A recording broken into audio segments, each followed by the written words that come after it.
Now, this is May 31, and summer's flying by, and we're going to talk today about 24 elders, and I'll try and keep it under 4 minutes if I can. But anyway, this is interesting to me. Comes from Revelation chapter 4. This is where at the end of Revelation chapter 3, we no longer see the church. The church has been taken up.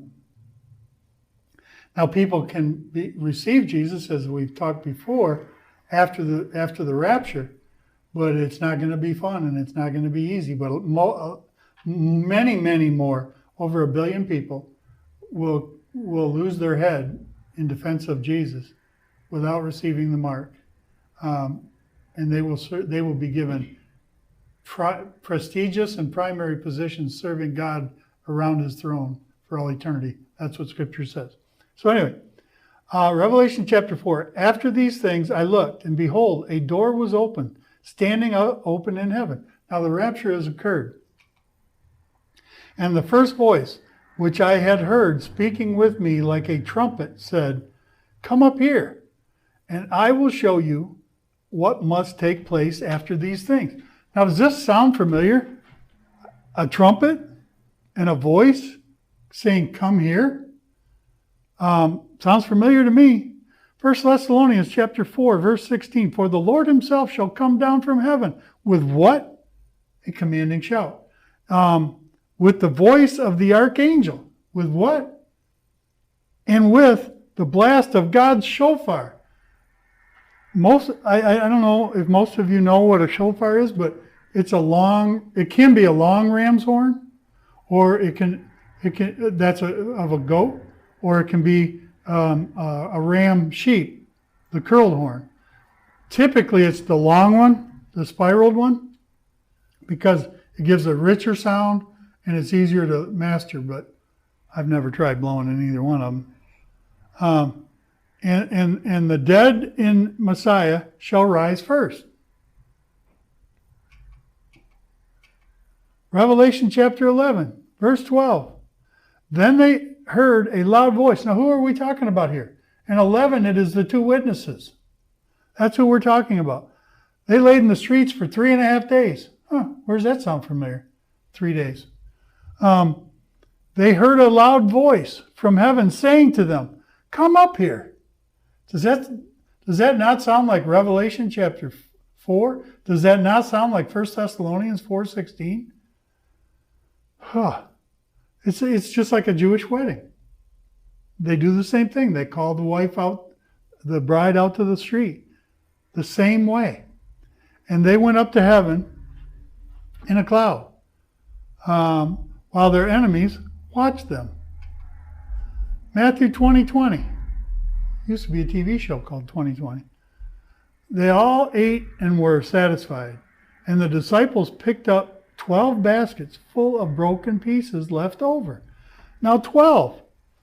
What is the number of 12? We've talked about this many times. Because Jesus fed them with 5 loaves and 2 fish.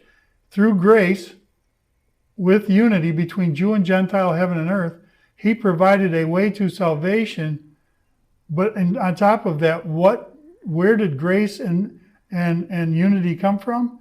From 12 baskets. There was no reason to ask what the baskets were, because you can't save it anyway. They didn't have refrigerators or pantries for that matter. But what he was saying is this number 12, it's the government of heaven. It's power and authority. He's saying, I am going to bring you power and authority. What do you think the keys to death, hell, and the grave were? Revelation 4:4. Around the throne were 24 thrones. And seated on the thrones were 24 elders dressed in white clothes with golden crowns on their heads. Well, who in the world are the why do we get 24 now? Well, it says that the Old Testament, the sons of Jacob, will judge those of the Old Testament, and the 12 disciples will judge over those in the New. 12 plus 12 is 24. So you've got the government of the original covenant, and the 12 of the new covenant, and they will be sitting in thrones by themselves. And when Jesus walks in onto the scene, they all take their crowns off and throw them. So many people think we're all going to throw our crowns at the feet of God, but it's not. It's just those 24 elders. Why? Because at that point, Jesus becomes King of Kings and Lord of Lords, because for the first time we see him with crowns. I can't help it. I mean, where does he get the crowns that we see in Revelation 19? Right there. And because those tribes and those disciples rule over every kindred, tribe, nation, and people that have ever existed on this planet. And they're giving their authority over each of those tribes to Jesus. That's a beautiful picture. Okay, hope you got something from that, because there's a lot of power in that. StreetlightGR.com, Facebook, at Streetlight Bible Study 4006. And I beg you, first of all, I speak blessings over you and ask you to make sure that you're a blessing to someone else. Let's take as many with us to the kingdom as possible. Thank you for tuning in, and have a great week.